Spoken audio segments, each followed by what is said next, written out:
Terminé 10h11 à 52, nous balayons le couloir en télévision. C'est d'ailleurs la mort de l'audience. Ce matin, en guise de dénonciation, nous ferons encore un tour du côté de la Fédération camerounaise de football, où il y a eu légère altercation ce jour entre la délégation conduite par le conseiller technique, le professeur Dolo, et maintenant certains employés de la FECAFOOT, apparemment, qui ne voulaient pas que ce staff technique des Lions Indomptables, mais également conduit par Marc Brice, puisse avoir accès du côté de la FECAFOOT où il devait avoir une concertation. Je passe la parole à Bernardo Basson de nous donner quelques éléments, mais on vous montrera également une vidéo de cette altercation ce matin, il y a quelques minutes, du côté de la Fédération camerounaise de football. Bernardo Basson. Alors, parfait, ici, aujourd'hui, on dénonce une situation assez précise. C'est le traitement qui a été infligé à M. Tolo à son entrée à la FECAFOOT. Donc, il a été violemment repoussé, a été violemment expulsé des locaux de la FECAFOOT par les personnes qui ont la charge d'assurer la sécurité. Pour faire rapidement l'économie de la situation, le sélectionneur Marc Brice a été convoqué ce matin à la FECAFOOT. Et pour y aller, il avait avec lui M. Tolo, inspecteur général de service du ministère des Sports, ainsi que le staff qui avait été nommé par le ministère des Sports. Et arrivé à la FECAFOOT, seul M. Marc Brice a eu accès à la FECAFOOT, les autres sont restés. Et M. Tolo a donc cherché à entrer, et là, il a été bloqué par les éléments de sécurité de la FECAFOOT, mais surtout, ils ont été un tout petit peu excessifs vis-à-vis de lui. Donc ce matin, on dénonce le comportement excessif de ces agents de la FECAFOOT là sur M. Tolo. Merci, je pense qu'on va reprendre la vidéo et on pourra suivre toute la vidéo. Lorsqu'on aura suivi toute cette vidéo, on reviendra sur ce plateau pour des commentaires. À tout de suite.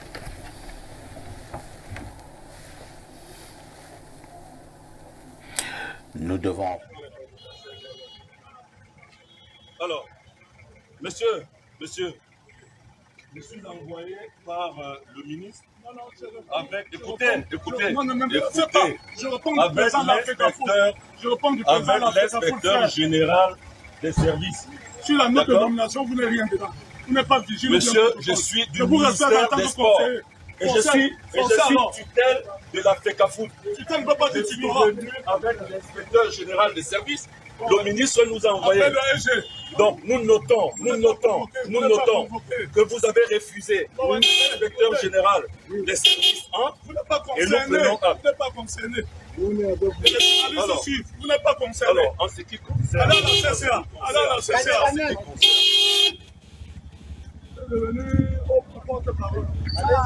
La raison pour laquelle nous sommes venus, le ministre a demandé que cette délégation soit conduite par monsieur l'inspecteur général des services, monsieur Dissaké, que vous avez vu, alors qui devait accompagner l'ensemble du staff. Donc monsieur Marc et tous ses assistants et collaborateurs qui ont été nommés par le chef de l'État.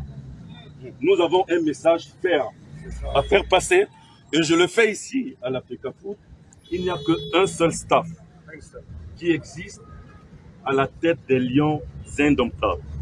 C'est le staff de M. Brice et de ses collaborateurs nommés par le chef de l'État. Il n'y a pas un autre, il n'y en aura pas un autre. Il faut que le message soit clair. Voilà. Sur ce, M. Brice est là. Il est en train de travailler avec son staff.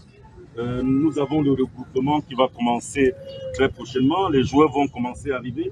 Donc le staff va rentrer et va continuer de travailler. C'est le message que j'avais à passer.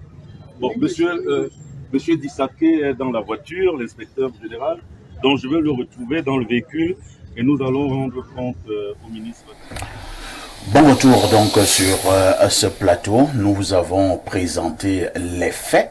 Maintenant, nous allons passer aux commentaires et autres analyses. Je commence par Jean-Paul Ebolekem. lorsque vous assistez à ce que l'on peut qualifier de théâtre, comme nous venons de montrer là en Mondovision, quelle est votre première réaction? Parfait, ici c'est une réaction d'étonnement. Vraiment, on ne sait pas où on se situe. Ma première question, c'est de savoir, peut-être je ne comprends pas bien, est-ce que Marc Brice a été invité ou bien convoqué à une séance de travail? Parce qu'il y a bien une différence entre une invitation et une convocation. Bon, ces derniers temps, la FECAFOOT a eu l'habitude de le convoquer. Une convocation. Maintenant, pour la séance de ce jour, je ne sais pas, est-ce que c'était une invitation ou bien une convocation? Toujours est-il que ça devait être une séance, bref, ça devait être une rencontre entre Marc Brice, son staff technique, et maintenant, je pense bien, la FECAFOOT. Oui, tout à fait. Espérons que ce soit une invitation, parce que la connotation est parfois péjorative, et pour une organisation qui a envie d'aplanir un certain nombre de différends, je pense qu'on devrait pouvoir envoyer des signaux qui sont des signaux d'apaisement. Maintenant, sur la réaction que nous venons de voir, vraiment, c'est à décrier, parce que nous avons là une situation vraiment théâtrale, parce que nous avons besoin en ce moment d'une certaine sérénité, d'un certain accompagnement en vue des échéances qui arrivent. Et parfois, les intentions que les uns et les autres font montrent par des actes comme ceci. Je demande vraiment à l'administration de la FECAFOOT d'être un peu plus pondérée, parce que au-delà de ce qui se dit, vous avez vu dans la vidéo, il existe un État au Cameroun, il existe un ministère qui a conféré une certaine prérogative à la FECAFOOT. Alors, il n'est pas normal qu'un haut responsable envoyé par le ministre dans une réunion de la FECAFOOT soit repoussé par un Virgile. Je pense qu'il y a des manières de pouvoir passer des informations. Peut-être en arrivant là, il pouvait avoir un consensus, une certaine accalmie à l'issue de cette séance de travail. Et maintenant, lorsqu'on envoie, je ne sais pas si c'est un Virgile ou c'est n'importe qui, parler ici à un ministre, vraiment, c'est un ministre, puisque oui, bien, il est le représentant, bien sûr.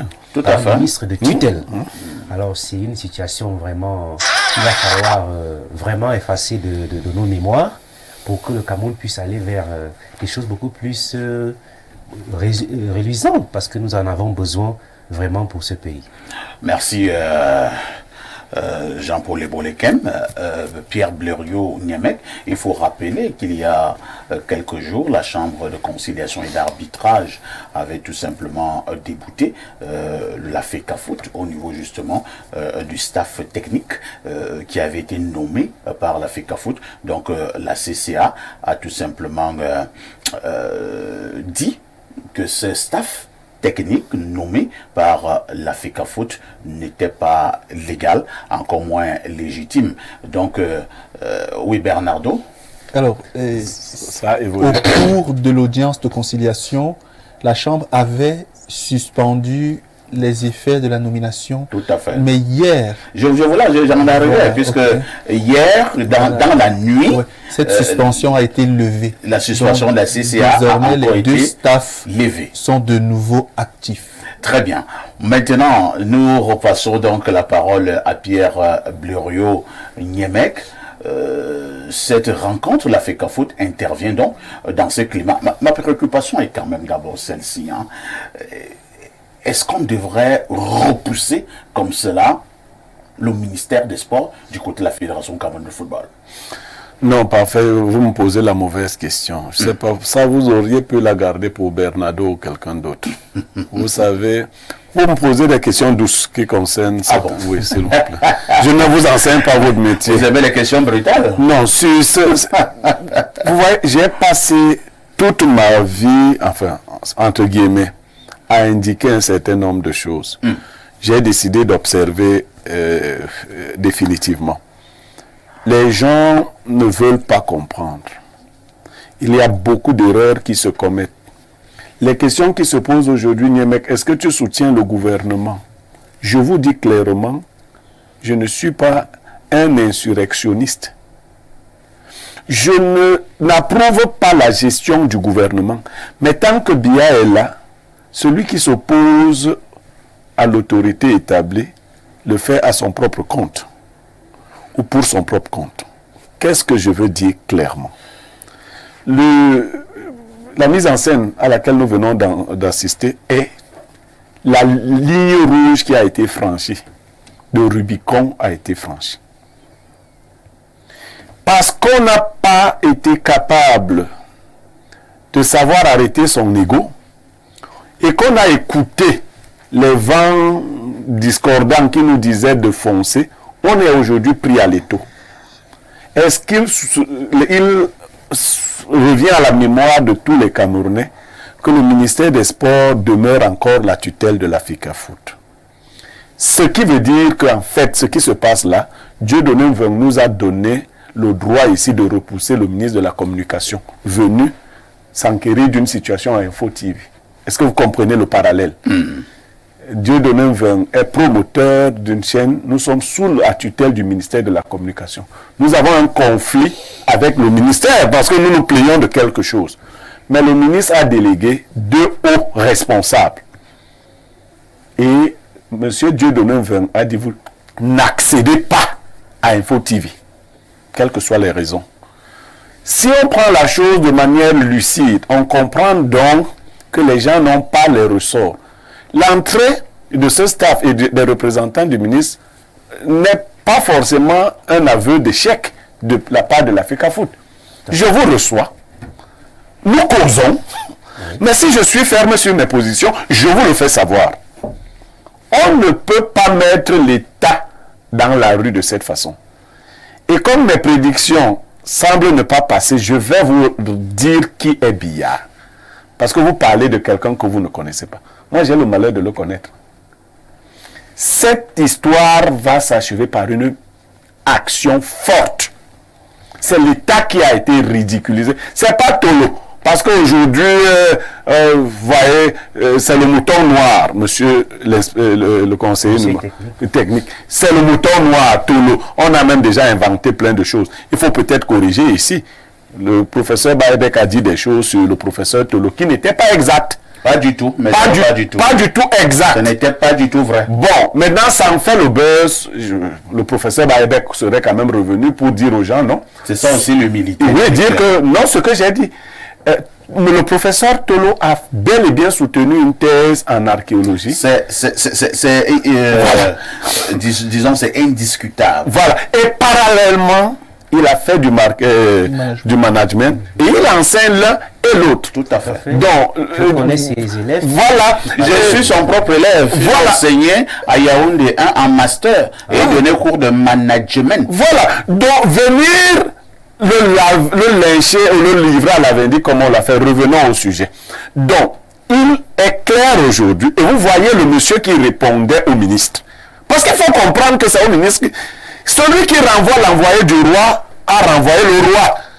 C'est au ministre que ceux qui damnent, parce que je ne l'ai pas reconnu, je ne sais pas qui il est, répondait et il disait, ça s'est entendu, je réponds au président de la FECAFOOT devant la tutelle. C'est-à-dire un Kidam ici à Info TV est en train de dire au ministre de la Communication, je réponds à Dieudonné Mveng. Mais je crois que le ministre de la Communication peut se retirer et retirer l'agrément de Info TV. Et le lendemain, vous ne répondrez donc plus à Dieudonné Mveng. Je préfère parler comme c'est ma maison. Ici, au moins, les gens écoutent. De l'autre côté, vous les Camerounais, vous avez poussé, c'est vous qui tenez en otage le président de la FECAFOOT, vous les Camerounais. Il ne sait plus comment faire pour n'avoir pas honte, parce qu'il pense que c'est une question d'ego. Vous allez chuter. Libérez-le. Libérez-le, dites-lui que vous n'allez pas vous moquer de lui s'il fait profil bas, qu'il est humain. Mais si vous continuez, parce que vous êtes sur les réseaux sociaux, et dire que non, maintenant la FECAFOOT a fait comme ça, hein, on a renvoyé Tolo, on a fait ceci, le moustachu a fait que. Vous l'envoyez tout droit dans le mur. Et je sors par un point parfois ici. Il y a la question du match qui arrive. Cameroun, Cap-Vert. Cap-Vert. Je pense que c'est le 3 juin. Et il y a la question de l'argent. Tout à fait. Mais est-ce que nous sommes stupides? Vous imaginez que le MINFI va envoyer l'argent au staff de la FECAFOOT, sautant le staff du MINSEP? Parce que les gens m'ont posé cette question. Vous savez ce que c'est que la cohésion gouvernementale? J'ai l'impression que... Donc, qu'est-ce que vous recherchez en fin de compte? Mais moi, les combien peut être enlevé ministre des Sports et être nommé ministre des Finances, vous allez faire comment? Il faut faire attention, il faut voir un peu plus loin que le bout du nez. Merci Pierre Blaireau-Niemek. Joseph Zambo va également poser son regard sur cette situation. Finalement, un rebondissement, la situation FECAFOOT, ministère des Sports. Cette fois-ci, du côté de la FECAFOOT, je pense que nous sommes montés véritablement d'un cran où les représentants du ministère des Sports ont été interdits d'accès du côté de la FECAFOOT.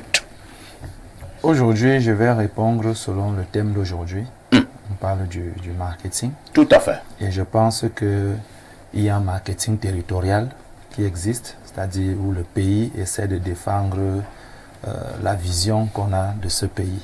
Et arrivé à où on en est, je crois que toutes les parties prenantes ne jouent pas vraiment pour que le pays garde au moins son image. Parce que même si une personne a tort, je ne sais pas qui a tort entre les deux parties, parce que c'est pas dans mes recherches, mais je crois que ce qui doit être beaucoup plus préservé, c'est l'image du pays. Cet événement s'est fait filmer, et je crois que certains pouvaient... C'est un mauvais marketing. Oui, certains pouvaient... Mauvaise image pour le Cameroun. Oui. Ce n'est plus simplement une affaire de FECAFOOT, en 2007, c'est l'image de tout un peuple, de tout un pays. On est un pays de football. Et je crois que lorsqu'on partait dans d'autres pays, on reconnaissait le Cameroun à travers son identité première qui était le football. On va toujours parler de Roger Mila, on parlera de d'autres grands joueurs aussi. Et aujourd'hui, je crois que cela est en train d'être terni. Je crois que c'est en train de disparaître.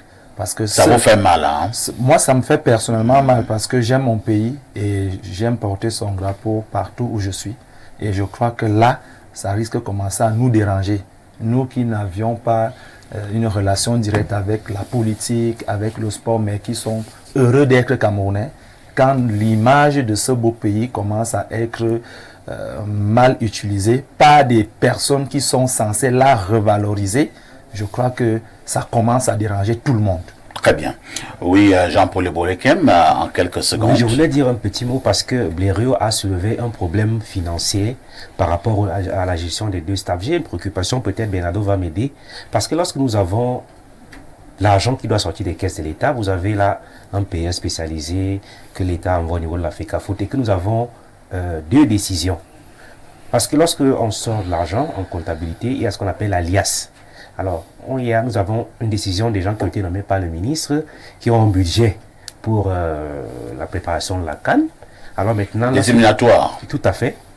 Et lorsqu'il faut décaisser l'argent, il faut cet acte de nomination. C'est une preuve.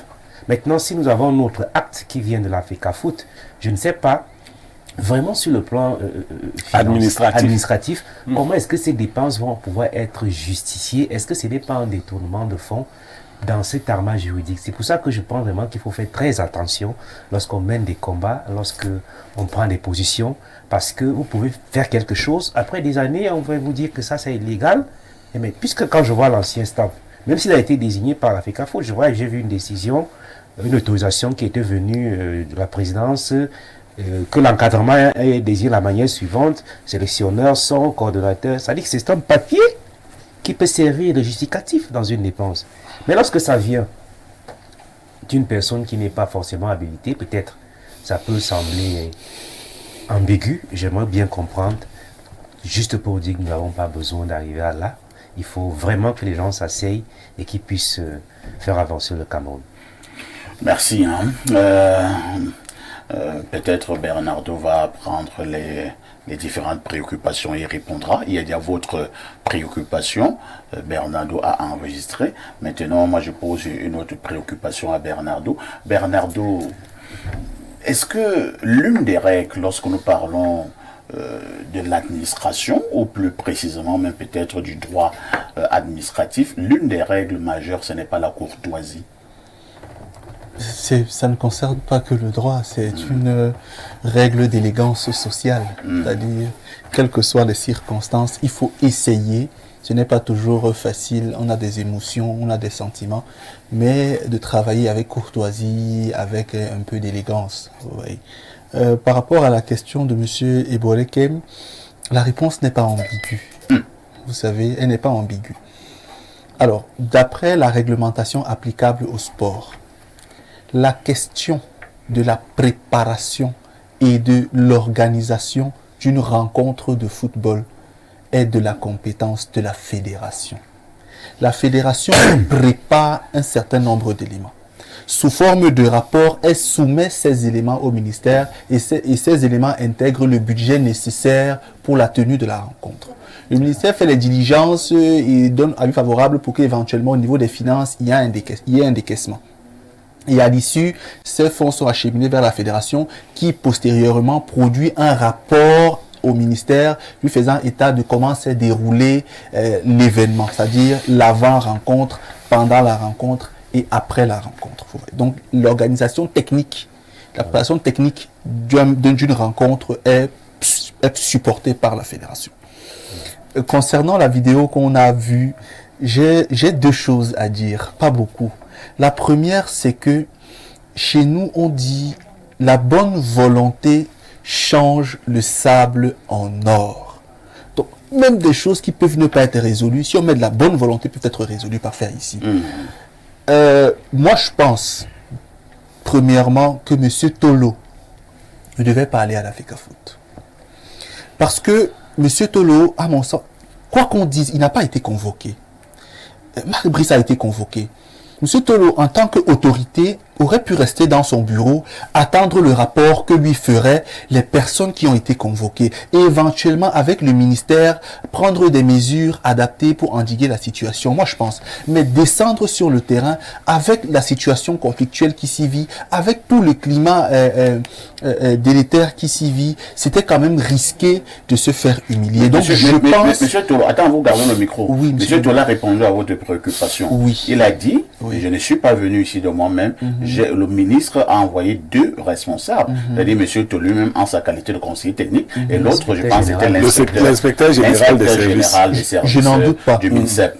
Donc, c'est en ces qualités. Tu dois donc dire que le ministre n'aurait pas dû les envoyer. Peut-être vous devez dire que le ministre n'aurait pas dû les envoyer. Voilà, donc je reformule.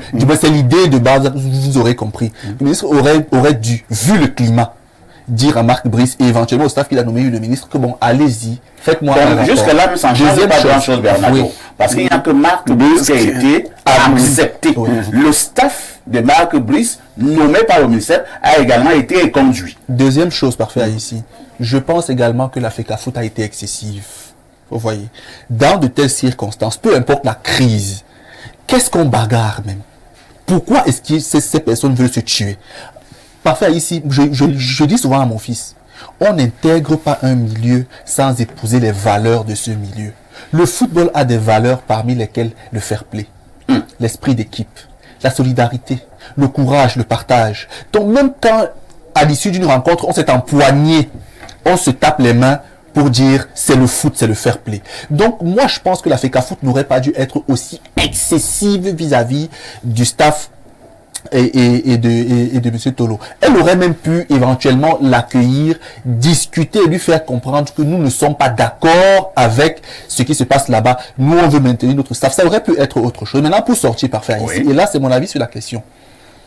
J'avais dit ici, les gens ont bavardé, mais on sait que pour beaucoup, c'est l'envoûtement collectif. Que dans un État comme le Cameroun, qui est un État en chantier, lorsque Paul Biya parle, parfois, la loi prend un coup. Mais le président Eto'o, Samuel Eto'o, a, à mon sens, fait une inflexion en acceptant Marc Brice. Moi, je pense que le ministre des Sports, s'il veut vraiment l'apaisement, peut également faire une inflexion sur le staff. Vous voyez, ça veut dire, parce que le but n'est pas la guerre, le but c'est la solution. Et donc, si Eto'o a dit, ok, validons Marc Brice, moi, il est possible de dire, écoute mon fils, mettons Marc Brice, prenons certains chez toi et autres, on avance. Parce que vouloir s'arc-bouter... Bernardo, je vous relance. Oui, c'est vrai que nous en avons à parler sur ce plateau. C'est mon avis. Hein. Vous êtes libre d'avoir cet avis. Voilà. Laissez-moi vous poser une autre préoccupation. Vous êtes même d'ailleurs très intéressant. Le problème ici est compliqué. Et j'avais à poser ce problème sur ce même plateau. Le problème est lequel? Si maintenant, on arrive à la situation où, ok, on accepte Marc Brice, qui a été nommé par le ministère, selon les hautes instructions. Et maintenant, on accepte maintenant le staff technique d'Eto'o. est-ce que vous voyez un peu le problème? Cela signifierait qu'en réalité, les hautes instructions ne viennent pas toujours de là où on nous a dit. Et ce sera dangereux. Bon, donc vous allez donc voir encore un autre jour, on dit encore sur haute instruction, un ministre aurait pu dire, allez vous faire balader avec vos bêtises là. Je ne sais pas, vous voyez un peu le risque. Je vois très bien le risque à faire ici. Et votre problématique, elle est cohérente, elle est fondée. Mais à mon sens, il faut regarder la finalité. Qu'est-ce qu'on vise tous? Je pense qu'on vise l'harmonie. Parce que s'arc-bouter... On peut viser l'harmonie et piétiner les hautes instructions. Je ne pense pas. Vous voyez, Voilà dans le débat. Tu dis donc quoi? Voilà dans le débat. Écoutez-moi. Je ne pense pas ne veut pas dire qu'on ne peut pas. Je dis, mais ma pensée n'influence pas grand-chose. J'explique ceci. Pour moi, parfait ici, si ces hautes instructions causent du tort à la société, vous voyez, est-ce qu'on ne peut pas discuter? Est-ce qu'on ne peut pas trouver une forme? Parce que le but, c'est qu'on soit tranquille. S'il faut appliquer les instructions, parce que pour Biya a parlé, moi je serais tout d'accord parce que Biya a parlé. Maintenant, est-ce qu'on peut aller revoir le père pour lui dire que le père...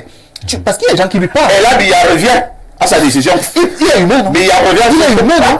Il est humain. le faire revenir. Je sais pas avec Bernardo, j'ai peur que la République ne soit la rue. Ça peut être la conséquence de l'administration qui est poreuse. Parce que ici, quoi qu'on dise, est-ce que Biya gère très bien le Cameroun d'abord? Il faut bien le dire. Là, c'est un autre débat. Donc, c'est un autre débat. Justement, sur le coup parfait, ici, moi, je pense fermement que pour sortir de là, que le SGPR qui a conscience, le président du foot au Cameroun, discute avec le ministre des Sports, qui trouve une formule, un aménagement pour qu'on intègre des assouplissements. Parce que rester braqué comme ça fait tout, sauf résoudre le problème. Ici, ce qu'il faut, c'est qu'il y ait la paix. Ça a assez duré. On a assez eu honte comme ça. C'est compris. Vraiment, qu'on assouplisse les positions de part et d'autre pour une solution durable. Pierre Blériot veut rebondir simplement pour apporter d'autres petites précisions.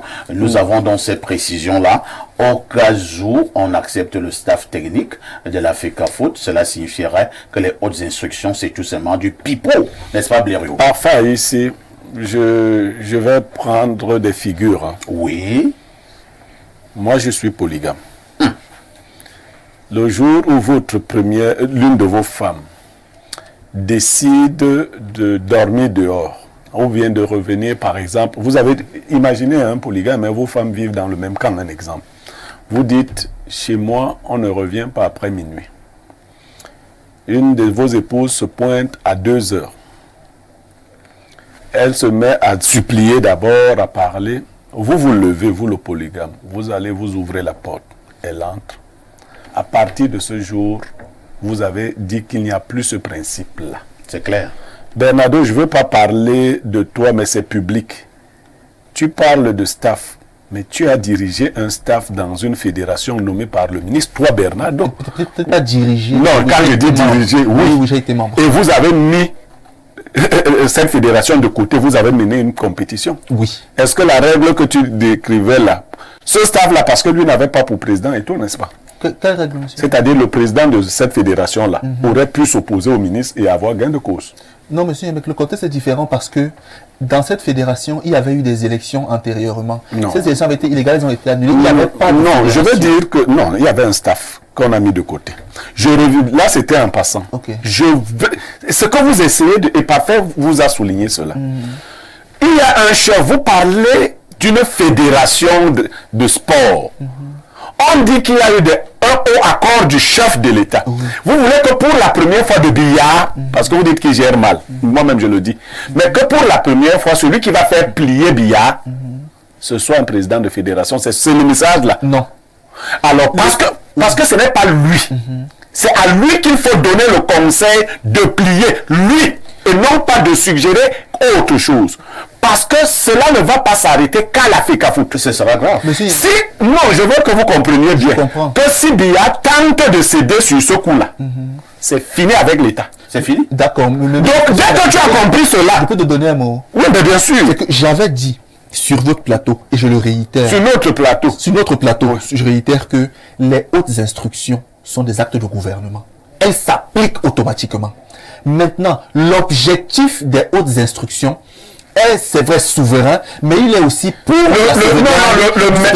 mais que tu mets là, c'est lui qui apprécie l'objectif des hautes instructions. C'est le président. L'objectif, c'est le président. Alors, de qui? De la FECAFOOT ou du Cameroun?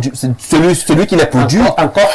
Monsieur Yamel, je veux dire ceci. Je veux dire que l'objectif de ces hautes instructions, c'est la concorde nationale. C'est Non, c'est pas l'objectif des hautes instructions. La plupart des gens peut dire j'instruis qu'on tue celui-ci. Oui. Non. Oui. Non. Oui. Oui.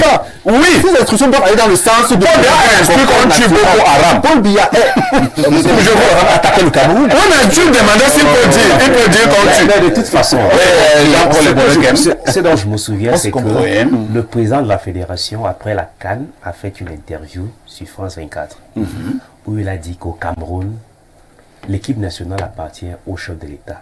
Il a oublié ça. Et qu'il va soumettre une liste de personnes et qu'il espère que le président choisisse sa liste parce que c'est toujours lui qui a toujours fait et que c'est lui qui décide.